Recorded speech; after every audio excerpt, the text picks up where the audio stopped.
नमस्कार विद्यार्थी मित्रांनो, मागच्या लेक्चरमध्ये आपण डेबिट कार्ड याविषयी माहिती पाहिली। त्याच्या अगोदर आपण स्वयंचलित यंत्र ज्याला आपण एटीएम असं म्हटलं होतं ते देखील बघितलं। आज आपण बघूया क्रेडिट कार्ड। क्रेडिट कार्ड हा शब्द आपल्याला सगळ्या व्यवहारात माहिती आहे, परंतु याला बँकिंगच्या किंवा अर्थशास्त्राच्या भाषेमध्ये किंवा शब्दामध्ये त्याला आधारपत्र असा शब्द प्रयोग केला जातो। तर आपण आज बघूया या आधारपत्र म्हणजे काय, म्हणजे याला क्रेडिट कार्ड म्हटलं जाते। क्रेडिट कार्ड ही जी संकल्पना आहे, क्रेडिट कार्ड म्हणजे असं कार्ड की ज्या कार्डाच्या आधारे कार्ड धारकाला कोणत्याही रोकड रकमेचा उपयोग न करता त्यांना देय असलेल्या रकमेचे भुगतान करता येते, म्हणजे पैसे दुसऱ्याला देता येतात। कार्ड धारकाने खरेदी केलेल्या वस्तू आणि सेवेचा मोबदला देण्यासाठी क्रेडिट कार्डचा उपयोग हा केला जातो। क्रेडिट कार्ड निर्गमित करणाऱ्या व्यवसाय संस्था कार्ड धारकाने उधारीवर खरेदी केलेल्या वस्तू आणि सेवांचा मोबदला देण्याची हमी देते, त्यामुळे ग्राहकाला रोख रक्कम स्वतःजवळ बाळगण्याची आवश्यकता नसते। त्यामुळे क्रेडिट कार्डचा उपयोग करणाऱ्या ग्राहकाच्या खात्यात पैसे शिल्लकच असले पाहिजे असं कोणतंही बंधन नसतं। जसं डेबिट कार्डला बंधन असते की डेबिट कार्ड तेव्हाच वापरता येते की जेव्हा आपल्या बँकेमध्ये पैसे आहेत, मात्र क्रेडिट कार्डमध्ये तुमच्या बँकेमध्ये पैसे नसले तरी देखील तुम्ही त्याचा उपयोग करू शकता। त्याच्या खात्यात कोणतीही शिल्लक रक्कम असावीच असं काही बंधन नसतं। क्रेडिट कार्ड ही योजना प्रामुख्याने 3 पक्षीय व्यवहारामध्ये चालते। याची व्यवस्था 3 सेक्टरमध्ये असते, जसं की क्रेडिट कार्ड निर्गमित करणाऱ्या वित्तीय संस्था, दुसरं म्हणजे क्रेडिट कार्डच्या आधारे उधार वस्तू विकणारे सगळे विक्रेते आणि बँक क्रेडिट कार्ड धारकाचा समावेश असतो। म्हणजे तुमचं कार्ड असेल तर तुम्ही आणि त्याच्यानंतर तुमची बँक आणि ज्याला आपण पैसे देणार आहोत, आपण जी वस्तू घेणार आहोत ती व्यक्ती किंवा ती संस्था। तर अशी 3 सिस्टीमवर ही आधारलेली असते। प्रामुख्याने याचा आपण थोडा उगम जर बघितला तर या क्रेडिट कार्डचा उपयोग 1940 साली अमेरिकेमध्ये झाला। हे कार्ड वाहनधारकांना पेट्रोलची खरेदी करण्यासाठी प्रामुख्याने याचा उपयोग होऊ लागला। एका कार्डचा उपयोग करून विविध व्यापाऱ्यांना रकमेचे भुगतान करण्याची कल्पना 1950 मध्ये अमेरिकेतील राल्फ शेडनर आणि फ्रँक मेकनमरा यांनी अस्तित्वात आणली। त्यांनी डिनर क्लब नावाचे क्रेडिट कार्ड सर्वप्रथम काढलं।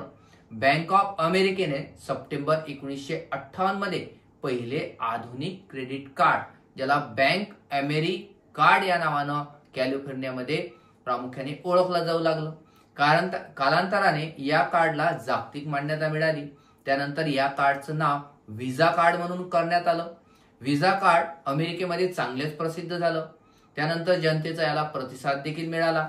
परिणामी या कार्डला स्पर्धा निर्माण करण्यासाठी अमेरिकेतील इतर बँका देखील उतरल्या आणि नंतर 1966 साली मास्टर कार्ड नावाचे क्रेडिट कार्ड निर्गमित होऊ लागलं। याच दरम्यान सिटी बँकेनं एव्हरीथिंग कार्ड नावाचं देखील कार्ड काढलं, परंतु व्हिसा कार्ड आणि मास्टर कार्डच्या तुलनेत या कार्डला विशेष प्रतिसाद मिळाला नाही। सिटी बँकेनं निर्गमित केलेलं एव्हरीथिंग कार्ड मास्टर कार्ड मध्येच विलीन करण्यात आलं। त्यानंतर मास्टर कार्डचे महत्त्व दिवसेंदिवस अनेक पटीने वाढलं। इसवी सन 1966 मध्ये बँक ऑफ इंग्लंड म्हणजे इंग्लंडमध्ये बार्कले कार्ड नावाचं क्रेडिट कार्ड निर्गमित करण्यात आलं। हे अमेरिकेबाहेरील पहिलं क्रेडिट कार्ड होतं जे 1966 मध्ये इंग्लंडमध्ये काढलं गेलं। त्यानंतर 19व्या शतकाच्या उत्तरार्धात अमेरिका, कॅनडा, इंग्लंडमध्ये क्रेडिट कार्डला चांगलीच मान्यता प्राप्त झाली। नंतर जर्मनी, फ्रान्स, स्वित्झर्लंड या देशामध्ये पैशाच्या सहाय्यानेच व्यवहार करण्याची सवय असल्याने या देशात क्रेडिट कार्डचा प्रामुख्याने जो प्रसार झाला तो थोडा धीम्या पद्धतीने झाला।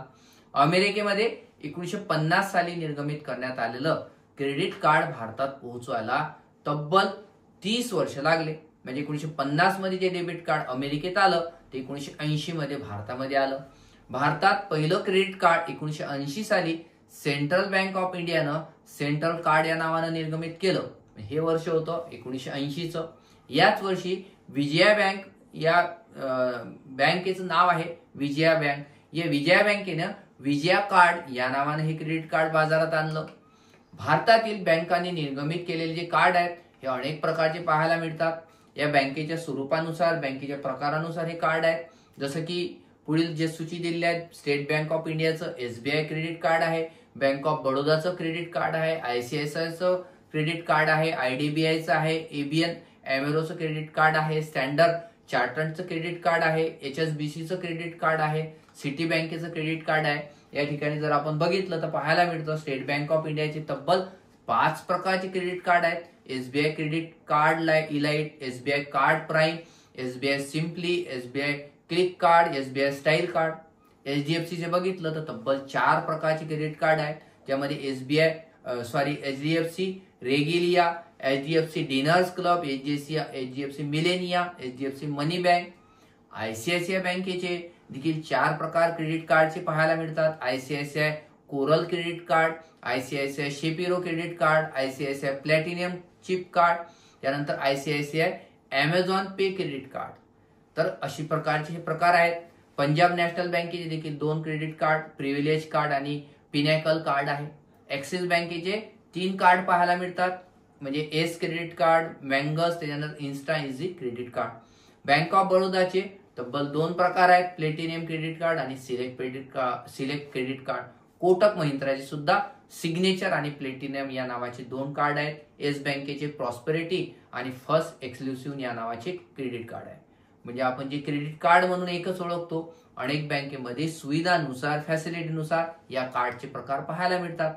भारतात ICICI बँक आहे, HDFC बँक आहे, HSBC आहे, स्टँडर्ड चार्ट यासारख्या वित्तीय संस्थांनी निर्गमित केलेले जे क्रेडिट कार्ड आहे हे अधिक प्रसिद्ध आणि लोकप्रिय आहे. या वित्तीय संस्थांनी क्रेडिट कार्ड निर्गमित करताना अनेक प्रकारच्या मूल्यवर्धित सवलती सुद्धा दिल्या जातात. भारतामध्ये विशिष्ट गटासाठी, उदाहरणार्थ स्त्रिया असतील, विद्यार्थी असेल, नोकरदार वर्ग असेल, लघु उद्योजक असतील इत्यादी लोकांना निर्गमित केलेले जे क्रेडिट कार्ड आहेत हे अधिक लोकप्रिय पाहायला मिळतात. भारतामध्ये जानेवारी 2007 पर्यंत 2,20,00,000 क्रेडिट कार्ड हे एवढे निर्गमित झाले. हाच आकडा 2011 मध्ये 5 कोटीच्या घरात गेला. 2024 पर्यंत भारतामध्ये क्रेडिट कार्ड वापरकर्त्या लोकांची संख्या तब्बल 15 कोटीपेक्षा जास्त पाहायला मिळाली. मासिक व्यवहारांची संख्या, महिन्यात किती व्यवहार होतात त्याची संख्या आणि मूल्य लाखोच्या कोटीमध्ये वाढलेले पाहायला मिळतात. कोरोना काळानंतर तर आधुनिक सगळ्या नवनवीन प्रकारच्या ज्या बँका आहेत त्या या क्रेडिट कार्डच्या वापराला अनेक प्रकारच्या फॅसिलिटी देऊ लागल्या. डिजिटल पेमेंटना अनेक सवलती आल्या. डिजिटल पेमेंटना गव्हर्नमेंट इनिशिएटिव्ह देऊ लागलं. बँका, NBFC संस्थांनी सवलती दिल्या, रिवॉर्ड्स दिल्या, लॉयल्टी प्रोग्राम्स यावर भर दिला जाऊ लागला आणि त्यामुळे सगळ्या क्रेडिट कार्ड धारकांची संख्या दिवसेंदिवस वाढायला पाहायला मिळाली. विद्यार्थी असो, कर्मचारी वर्ग असो यासाठी डिजिटल पेमेंट सुलभ करणारे कार्ड देखील तयार करण्यात येऊ लागले. या क्रेडिट कार्डची काही वैशिष्ट्ये आहेत, जसे की या क्रेडिट कार्ड मिळवण्यासाठी संबंधित ग्राहकाला विहित नमुन्यात अर्ज करावा लागतो. ग्राहकाने केलेल्या अर्जाची तपासणी बँक करते. त्यानंतर ग्राहकाचे उत्पन्न विशिष्ट मर्यादेपेक्षा जास्त असल्यास बँक ग्राहकाला क्रेडिट कार्ड देते. क्रेडिट कार्डचा उपयोग करण्यासाठी ग्राहकाला दरवर्षी काही ना काही शुल्क बँकेला द्यावे लागतात. प्रत्येक बँक आपल्या क्रेडिट कार्डची मुदत ठरवित असते. ही मुदत संपली तर क्रेडिट कार्डचे नूतनीकरण करता येते. त्यानंतर प्रत्येक दुकानदार क्रेडिट कार्ड स्वीकारतेच असं नाही. ज्या दुकानात क्रेडिट कार्ड स्वीकारले जाते अशा दुकानात ग्राहकाला बिलाची रक्कम रोख स्वरूपात देण्याची आवश्यकता नसते. त्याला प्रामुख्यानं खरेदी केलेल्या बिलावर आणि बँकेच्या पावतीवर सही करावी लागते. विशिष्ट मुदतीनंतर बिलाची रक्कम ग्राहकाच्या खात्यातून वजा होऊन दुकानदाराच्या खात्यामध्ये जमा होते. कार्ड धारकाच्या खात्यात त्यावेळेला तेवढी रक्कम नसेल तर बँक ती रक्कम त्या खातेदाराला देते आणि पुढे मात्र ग्राहकाला ते पैसे व्याजासहित बँकेला द्यावे लागतात. म्हणजे क्रेडिट कार्ड एक प्रकारे शॉर्ट टर्मचं लोनच आहे असं आपण म्हणू. त्यानंतर या क्रेडिट कार्डचं जे स्वरूप आहे ते डेबिट कार्ड सारखंच असते दिसायला, मात्र त्याच्यावर क्रेडिट कार्ड जे आहे ते क्रेडिट कार्ड डेबिट कार्ड पेक्षा मात्र सगळ्या पथावर चालत असते ग्राहकाच्या. आणि त्यानंतर क्रेडिट कार्डवर आपलं नाव, सांकेतिक नंबर, कार्डचा उपयोग करण्याची मुदत सगळं डेबिट कार्ड सारखंच असतं, मात्र व्यवहार मात्र क्रेडिट कार्डचं डेबिट कार्ड पेक्षा वेगळं असतं. कार्डच्या मागच्या बाजूवर कार्ड धारकाची स्वाक्षरी आणि इतर चुंबकीय पट्टी असं डेबिट कार्ड प्रमाणे स्वरूप असतं. या क्रेडिट कार्डचा उपयोग प्रामुख्यानं वित्तीय संस्थेत खाते असणाऱ्या आणि विशिष्ट उत्पन्न मर्यादेपेक्षा जास्त वार्षिक उत्पन्न असणाऱ्या ग्राहकाला क्रेडिट कार्ड प्राप्त करण्यासाठी विशिष्ट अर्ज केल्यानंतर हे कार्ड त्या व्यक्तीला दिलं जातं. खातेदाराची माहिती, त्याचं उत्पन्न, बँकेशी असलेला त्याचा व्यवहार, ही सगळी माहिती प्रामुख्याने बँकेला असते आणि या सगळ्या बँकेच्या व्यवहारावरूनच त्याला क्रेडिट कार्डची ही प्रामुख्याने सुविधा बँक देत असते. क्रेडिट कार्डचा उपयोग प्रामुख्यानं बँकेच्या किंवा वित्तीय संस्थेच्या सर्व अटीची पूर्तता जे ग्राहक करत आहेत त्यालाच ते दिलं जातं.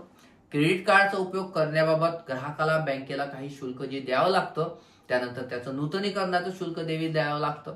या प्रत्येक प्रकारच्या क्रेडिट कार्डवर जास्तीत जास्त किती रकमेचा माल उधारीवर घेता येईल आणि किती प्रामुख्याने रक्कम त्या ग्राहकाला देता येईल हे डिपेंड त्या ग्राहकाच्या बँकेवर करतं. कारण बँकेमध्ये याचा व्यवहार कसा आहे, त्याचं वार्षिक उत्पन्नापेक्षा उत्पन्न जास्त आहे का, त्याच आधारावर क्रेडिट कार्डची मर्यादा ठरवली जाते.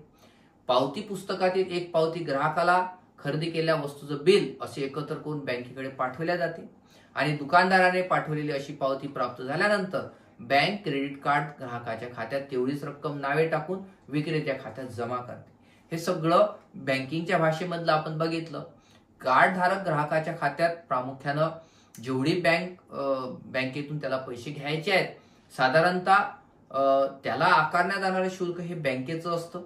सगळं फॅसिलिटी तर बँक देतं, मात्र हे फुकट देत नाही, त्याच्यावर काही शुल्क देखील आकारते. साधारणतः हे शुल्क 300 रुपयापासून 10,000 रुपयापर्यंत देखील असू शकते. क्रेडिट धारकाला प्रामुख्याने क्रेडिट कार्ड धारकाला उधार खरेदीसोबतच क्रेडिट कार्ड निर्गमित करणाऱ्या बँका, वित्तीय संस्था कोणत्याही शाखेत जाऊन ठरवून दिलेल्या रकमे एवढे त्याच्या खात्यात पैसे नसतानाही रोख रकमेची उचलही करता येते. ही सगळं क्रेडिट कार्डचे आपण त्याचे उपयोग बघितले. याचे फायदे जर बघितले, याच्यावरून फायदे देखील माहिती पडतात. फायदे हे कार्ड धारकाच्या दृष्टीने जर आपण बघितलं, सगळ्यात पहिले आपण कार्ड धारकाच्या दृष्टीने बघू, त्यानंतर आपण बँकेच्या दृष्टीने देखील बघू. क्रेडिट कार्डचा उपयोग केल्याने कार्ड धारकाला कोणकोणते फायदे होतात. सगळ्यात पहिलं की आपण कार्ड धारक आहोत तर रोख रकमेशिवाय आपल्याला आवश्यक असणाऱ्या वस्तूची खरेदी करता येते. एखाद्या आकस्मिक संकट आलं, पैसे बँकेत नाही आहे, मात्र क्रेडिट कार्डचा उपयोग आपण करू शकतो. क्रेडिट कार्डच्या आधारे हॉस्पिटलचं बिल असो, औषधाचं बिल असो, हे आपल्याला देता येतं. क्रेडिट कार्ड धारकाला काही व्यावसायिक विशेष सूट देखील मिळतात. क्रेडिट कार्ड धारकाचं आज खरेदी केलेल्या वस्तूचं मूल्य देण्यासाठी साधारणतः 2.5 ते 3 महिन्याचा कालावधी दिला जातो की तेवढ्या कालावधीपर्यंत त्यांना ते पैसे द्यावं बँकेला. म्हणजे एक प्रकारे हे शॉर्ट टर्म लोनच आहे. क्रेडिट कार्ड धारकाच्या खात्यात रक्कम शिल्लक नसेल तर या कार्डचा उपयोग करून तो विशिष्ट बँकेच्या खात्यात शाखेत विशिष्ट मर्यादेच्या रकमेचं विड्रॉल करू शकतो आणि त्याला आपल्या गरजा देखील वर्तमान काळात पूर्ण करता येतात आणि भविष्य काळामध्ये ती रक्कम त्या बँकेला द्यावी लागतात. त्यानंतर क्रेडिट कार्डचा उपयोग आपण देशात आणि विदेशात देखील करू शकतो. या क्रेडिट कार्ड निर्मित करणाऱ्या ज्या संस्था आहेत, आपल्या क्रेडिट कार्ड धारकांना विशिष्ट सवलती, उदाहरणार्थ विमा देणे, अपघाती विमा देणे, अधिविकर्षाची सोय देणे, ओव्हरड्राफ्ट देणे, अशा सुविधा विनाशुल्क उपलब्ध करून देतात. देशातील मान्यताप्राप्त क्रेडिट कार्ड धारक करणाऱ्या जेवढ्याही संस्था आहेत त्या मोठ्या शहरामध्ये क्लब्स असेल, हॉटेल असेल, वेगळ्या प्रकारचे शॉपिंग मॉल सेंटर असेल, या ठिकाणी काही सवलती दिल्या जातात. क्रेडिट कार्डच्या आधारे ऑनलाईन व्यवहार सुद्धा करता येतात. हे ऑनलाईन बिलमध्ये वीज बिल असेल, टेलिफोन बिल असेल, रेल्वेचं आरक्षण असेल, विमानाचं आरक्षण असेल, ह्या सगळ्या सुविधा आपल्याला या क्रेडिट कार्डच्या आधारे करता येतात. अनेक ग्राहक विशिष्ट बँक किंवा वित्तीय संस्था क्रेडिट कार्ड निर्गमित करते म्हणून आपले खाते त्या बँकेत उघडते की त्या बँकेत क्रेडिट कार्ड मिळते म्हणून तिथं जायची लोक जास्त प्रमाणे आकृष्ट होतात. क्रेडिट कार्ड निर्गमित करणाऱ्या संस्था आपल्या ग्राहकांना विविध सवलती, सुविधा देत असल्या कारणाने या क्रेडिट कार्ड धारकांची संख्या दिवसेंदिवस वाढत आहे. हे त्याचे जसे उपयोग आहेत, फायदे आहेत, तसे तोटे देखील आहेत. क्रेडिट कार्डचा उपयोग खरेदी करताना प्रत्यक्षात रोख रक्कम द्यावी लागत नाही, त्यामुळे अनेकदा ग्राहक त्याच्या गरजेपेक्षा जास्त वस्तूची खरेदी करू शकतो आणि त्यामुळे दुसऱ्याला प्रभावित करण्याच्या नादात आपण आर्थिक अडचणीत देखील येऊ शकतो. क्रेडिट कार्डचा उपयोग केल्यानंतर काही दिवसानंतर बँक तेवढ्या रकमेचे समाशोधन करून ती ग्राहकाच्या खात्यात नावे टाकते. याचे विवरणपत्र दर महिन्याला 3 महिन्यांनी ग्राहकाला पाठवले जाते. आपण केलेल्या व्यवहाराचीच रक्कम विवरणपत्रात आहे किंवा नाही याची खात्री करण्यासाठी ग्राहकाला खरेदी पावती जवळ ठेवणे अतिशय आवश्यक असते. आता सगळं ऑनलाईन झालेलं, आपल्याला त्या विवरणपत्र त्याच्यामध्ये देखील दिसते ऑनलाईन पद्धतीनं. ग्राहकानं खरेदी केलेल्या वस्तूंच्या मूल्याएवढीच रक्कम त्याच्या खात्यात नसल्यास त्याला मोठा आर्थिक भुर्दंड भरावा लागतो. जर तुम्ही क्रेडिट कार्डवर एखादी वस्तू घेतली आणि ठराविक मुदतीनंतर ते पैसे बँकेला द्यायचे आहेत. तेवढे पैसे जर तुम्ही त्या तारखेला दिले नाही तर तुम्हाला जास्त व्याज द्यावे लागते. आर्थिक भुर्दंड हा सहन करावा लागतो. हे क्रेडिट कार्डचा तोटा आहे. क्रेडिट कार्ड पासून प्राप्त होणाऱ्या फायद्याशी विचार जर केला तर याचे तोटे जे आहेत हे प्रामुख्याने काही आहेत, काही फायदे देखील काही तोटे देखील आहेत. क्रेडिट कार्डची सेवा ग्राहकांनी प्राप्त करावी यासाठी सुरुवातीच्या काळात अनेक सेवा शुल्क अत्यंत कमी दर आकारण्यात आले, कारण ग्राहक आकर्षित जावे म्हणून. परंतु या क्रेडिट कार्डचा प्रामुख्यानं चांगला उपयोग आहे आणि त्याचा काही ज्याला आपण अर्थशास्त्रामध्ये ड्यूसेनबेरी इफेक्ट म्हणतो, की लोकांना काही वस्तू आणल्यात, आपण देखील त्या वस्तू आणण्याची ऐपत ठेवतो, परंतु आपली तेवढी खरेदी शक्ती नसते. अशा वेळेस क्रेडिट कार्डच्या आधारे आपण अनेक वस्तू आणल्या तर त्याचा भुर्दंड आपल्याला बसू शकतो, जर वेळेवर आपण त्याचा परतावा बँकेला केला नाही. अशा प्रकारे ही क्रेडिट कार्डचं स्वरूप आहे मित्रांनो. पुढच्या भागामध्ये आपण ई मार्केटिंग, याला आपण ई विपणन असं म्हणू, तर ती संकल्पना आपण थोडक्यात स्पष्ट करू. धन्यवाद.